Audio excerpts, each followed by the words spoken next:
What's up, everybody? We're back again today with the piece of crap daily driver. But we got some good stuff going on today.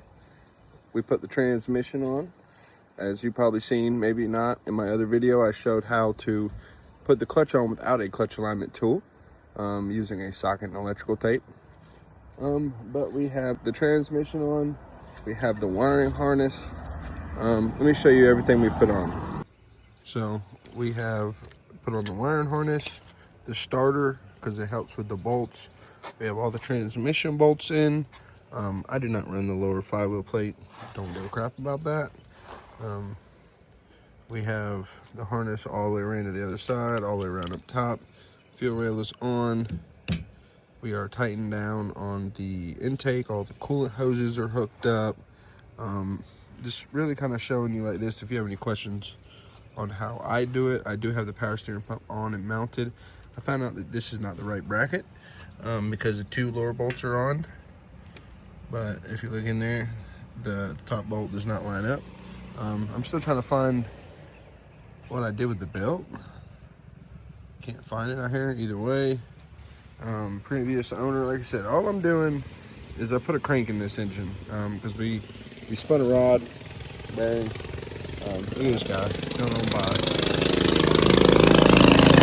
Hey, he done broke his arm. You don't need to be on that thing if he done broke his arm again. Whatever.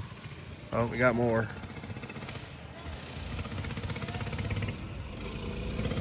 Local kids riding around. Oh, there you go. There you go.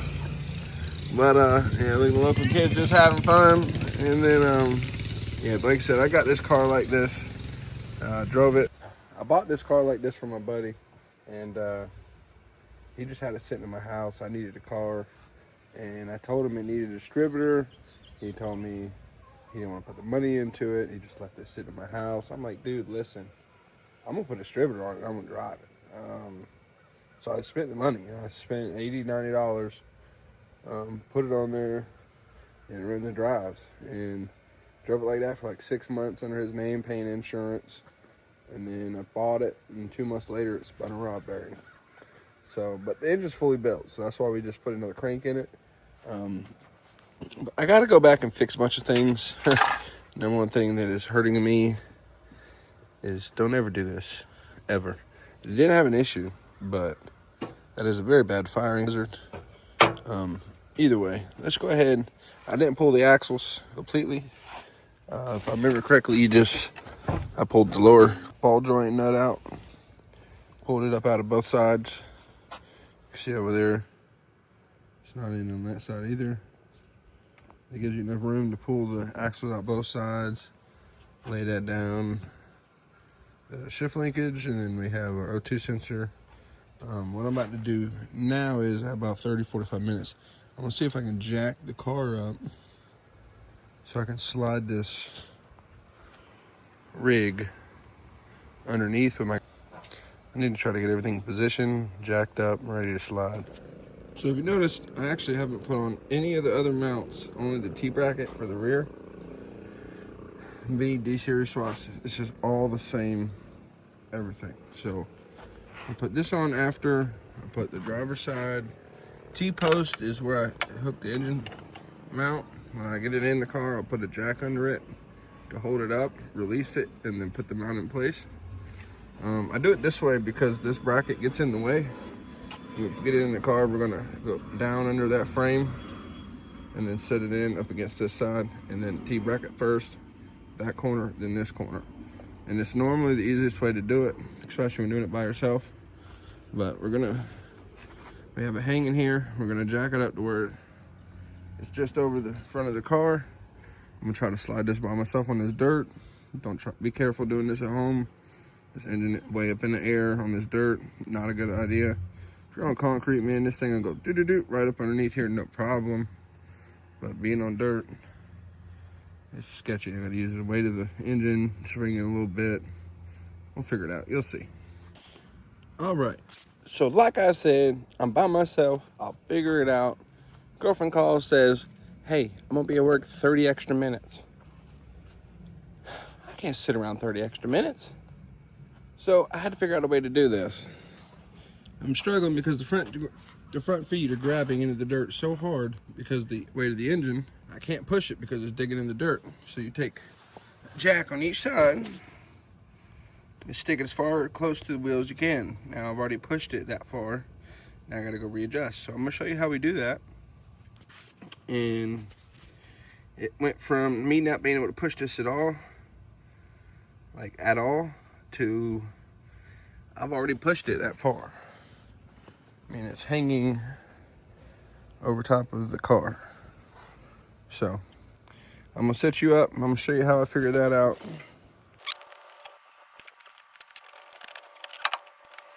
Do this side also. Now on this push, I feel like I want it to come this way a little bit further. So we're gonna do that. I'm gonna push it that way. Now pay attention to how easy it is. Push down here.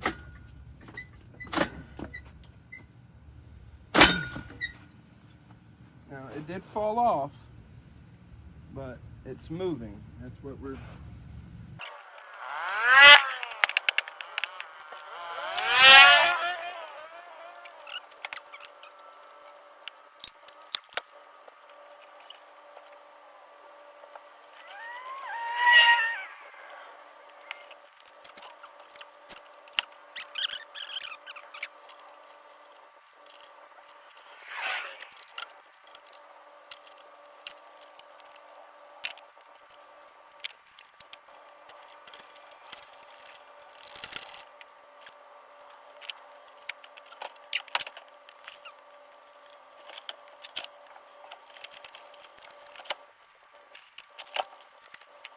Alright, now she's in the hole.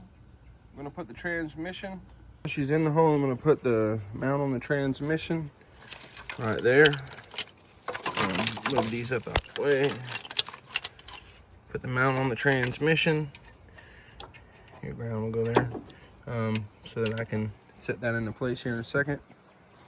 We need to start worrying about that rear T-bracket, fitting it onto the mount back there. So that's going to be our next goal right now. Transmission mount install, now that it's underneath this frame rail, so that you can just swing it up into place. And then that T-bracket.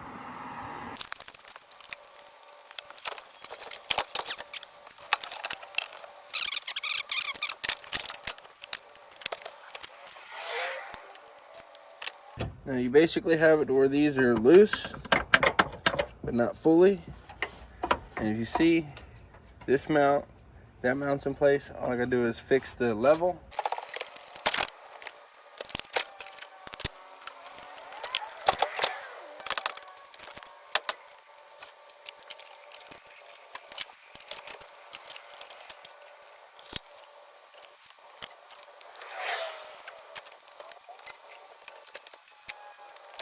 All right, so we got the rear mount done. Hopefully all that previous stuff I'll be able to get fast forwarded for you guys. But I got the mount hooked up. The bolt is most of the way in and going in. I just wanted to make sure it was at least in. I'm not really too worried about tightening it. So see, the trick is that I like to do is get everything about halfway tight. So that way I know the threads won't strip, but they're not super tight where you're fighting it trying to get another one to go in place. See, that's a lot of thing I see with this is people will sit there and tighten one side completely down, everything tight here, and then over there they're pulling it with a pry bar, figuring out why ain't this bolt reaching. If you loosen it, you get ½ an inch of movement that way. So next, now we got that back there. I already have these two bolts halfway done like I did earlier. Not too far off. Looks like all I got to do is drop it down. I do have this jack underneath the rear of the transmission. I could have used the headers if the headers were on, but I don't have the headers on. So I used that to teeter-totter the engine because it was just sitting on the subframe back there. I couldn't get it up off the subframe without pulling real hard and by myself. That's the thing in this video. We're trying to do all this by ourselves. I do everything by myself, so. Like I said, next, we might leave that jack there because with it teetering, it might twist it out of this mount over here. So what we're going to do next is we're going to actually lower the hoist to lower the engine down, and it might tilt it forward a little bit. We might have to adjust that, but just enough to get that over here hooked up. So let's see if we can get that lined up. See, lined up. Just moving. Maybe a little straighter. Yeah, that's close. We feel even. Got right in place. Got mine. It's a bolt nut. Just put the bolt off backer. Well, that is not a bolt nut. No, that's only string. Either way. Pretty much. Got red all the way through. And we'll leave it just like that. And then we have one more mount over here. Got this hanging it up.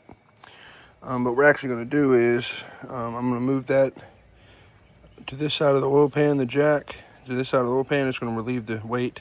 I'm going to actually take the engine hoist off of this, but the mount will literally fall right into place.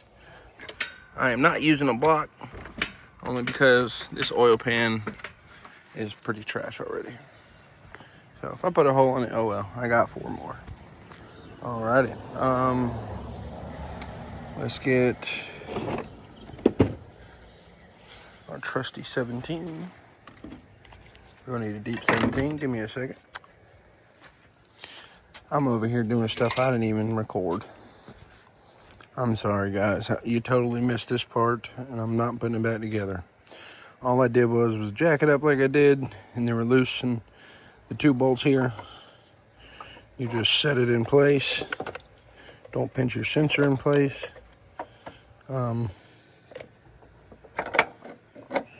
Make sure this fits down in there. And then put this bolt in, and then those 2 bolts, and you're good. All right, and then next, we're gonna move this powder steering pump out of our way to put this bolt right in our destroyed engine mount.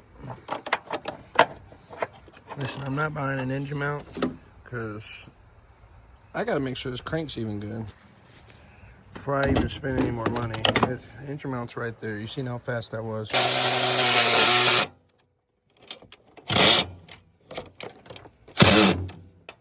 Since this is the last one, I'll go ahead and tighten her down real tight.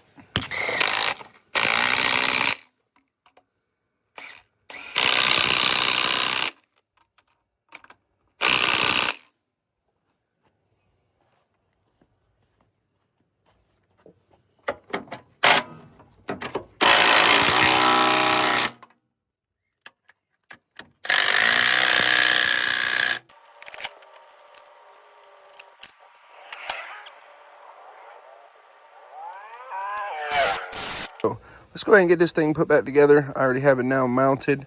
All the engine mounts are tight. Throttle body wire. We have a few wires, distributors, headers, and fuel line and coolant. I might not even hook up coolant. Well, yeah, I'm gonna hook up coolant. And then I just want to hear this thing run tonight. We're gonna hear it run in this video. We're gonna make sure it's not knocking. My heart is pounding. It might be knocking, boys and girls. And if it is, $800, come and get it. Seriously, if it doesn't run after this. But yeah, let's go ahead and button all this up. Hear it run. I say it'll give me about an hour. I'll have all this put back together. Now I'm not completing everything as far as axle, shift linkage, all that fun stuff. But we will have it running tonight.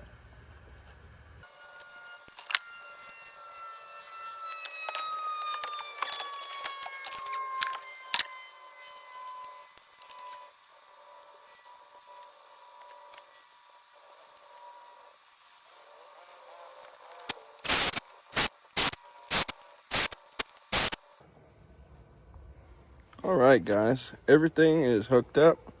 We did not put any coolant in the system yet. I want to make sure some gun runs at all before I even put coolant in it. I've already primed the system, make sure there's no fuel leaks. Distributor's hooked up. All the coolant is hooked up. Oil is in it. Transmission is not fully hooked up, so I cannot put it in gear. Exhaust is not hooked up to the headers, so it'll be really loud. don't mind this. This is the only battery in the yard that I can get that is charged at the very moment my jump box is at work, and it don't even fit in there, so screw it. We're gonna stick it right there. You hear the prime? Get this stuck on there real good. Everything's primed, ready to roll. Hopefully the ECU still hold the tune.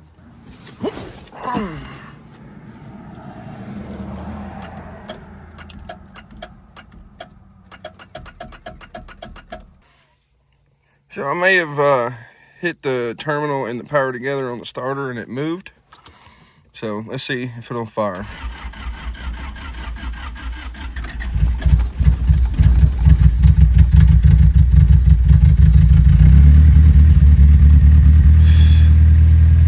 And we have oil pressure. She's running, boys and girls.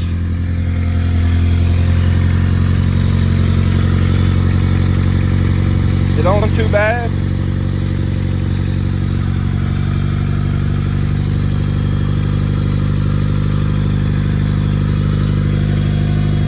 We'll let it warm up a little bit.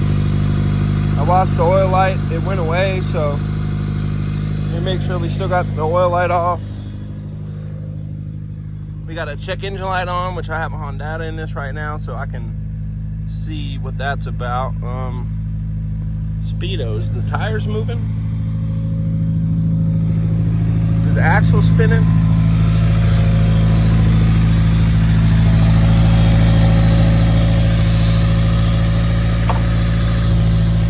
Axles may be spinning in this right now, I'm not sure. We got a little bit of a high idle.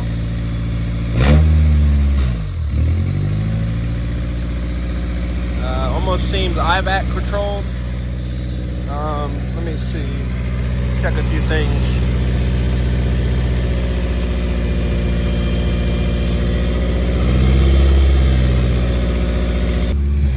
Put this on that nipple because I got rid of that EVAP box. So whatever the hell this is, put that nipple on. Take care of that. It no longer goes blum, blum, blum. I do not have my wideband hooked up currently. That's not hooked up to the air, but that's fine. I really need to go see why it's kind of idle high. It might just be because it has no coolant. Yeah, it just has no coolant. But guys, it sounds great. As it was knocking before, put 1040 in it. I'll be honest, I threw ACL bearings in it, didn't even check the clearance, and just hope for the best. It might blow up tomorrow, who knows. But it's obviously in time. I put it in time. I mean, I've already done this a bunch, but so far everything's working great. I'm still sitting here listening to it for about another 2-3 minutes without coolant. And then I might throw some coolant in it. I'm kind of scared to let it get too hot.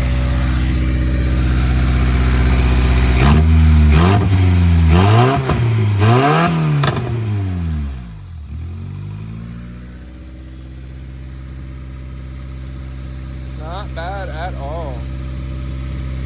I'm gonna go ahead and shut her down. We got it running as you've seen. So the old POS daily. Mr. Mayo, as we call it. It used to be white when I sold it to him. He was tired of it being white and had like a house paint on the back fender back there. I don't know. She's running. And she sounds great. It's kind of a good thing I left the exhaust unhooked because you could really hear it and see what it's doing, hearing if it's got any misfires, which honestly, I think I did hear one misfire, but the O2 sensor's not, the wideband's not in it. So I think what I'm gonna do is I'm gonna put coolant in it. I gotta replace these brake lines because the brake lines leak fluid in the front. I have braided brake lines for the front and the rear. I think I'm just gonna change the front tonight. I think I'm gonna throw the axles back in, hook the shift linkage up. The thing I'm missing is one more quart of oil. I need another quart of oil and some brake fluid so when I bleed these brakes, yeah, and then we'll be able to drive. Oh, and another thing, guys, we got a little surprise. So we got those ugly purple wheels. So I had to find something, right? I can't be riding on them ugly wheels. I got to get something that I can respectably at least drive this car on until I sell it, because that is the all-time goal. Is this car I'm going to use to flip and sell. Once this car's running driving, I'm going to fix my truck. That's going to be the next on the channel. We're putting sloppy stage 3 cam, probably some headers. We're going to do push rods, springs, retainers, the whole works of the head. Everything but the valves. I don't really see a reason. I just want a nice sound, a little extra power for a daily driver. It's going to be a 2-wheel drive that I'm just going to use to pull things around with. A little, I guess a 5.3, but I'm not sure if it's 5.3 or 6.0. Either way, let's go ahead and get to it. The surprise. We have some Motegis, boys. Guess what? We went, they're a little beat, but we are trading the purple wheels for these Motegis. This comes with some Falcon RT 660s. They're 660s. Way too much tire for the single cam. Honestly, this tire might end up on the turbo car, but it's a 16-inch rim. We are currently on 15s. I just think that this will honestly look better and feel better on the car. So let me go ahead and roll that over there and let's see what it look like beside the car. That's what the new Motegi's on. I think it's gonna look better than the purple wheels. I am a fan of these, but the problem is there's some baggage on these wheels. It's fine that I have them, but I just want to get rid of them. And on top of that, one of them, the offset is a little different than the other, so it has to be on the rear and it can't be on the front because it rubs pretty bad. But I am giving away brand new tires. I think I'd put maybe 6 months on those. These are relatively new, but they're probably 80, 70%, 80%, where those are like 90. But yeah, all right, so quick break. I gotta go pick up my girlfriend from work. Yeah, it's because it's another reason why this is getting fixed, is so that I no longer have to use her car. You know, we got 8 Civics, only one of them runs. So, I mean, slow mod runs, but I gotta fix some things and put it back together first. So let's go do that, and then we're gonna come back. We never came back that night. I'm gonna end off the video here. I appreciate you guys. I'm gonna get a new video out when I do get the rest of the stuff put on. I'm gonna put the rest of the stuff on and get it running and driving. Might even do a small tuning video. And I'm gonna try to jump right into the 99 Silverado with a cat eye front end with the 5.3 or 6.0. I don't know what it is until I take the front water pump and stuff off and all the accessories and really start digging into it. But thank you for watching. It's a quick video on how to just throw your engine in for those people that really struggle with the mounts. And, you know, there's a couple tidbits in there and stuff. I'll finish the shift linkage, the axles, and the coolant. I believe that's the last thing we have to do there, and then it'll be all done. Don't forget to like and follow. Appreciate you, and catch me on the next one.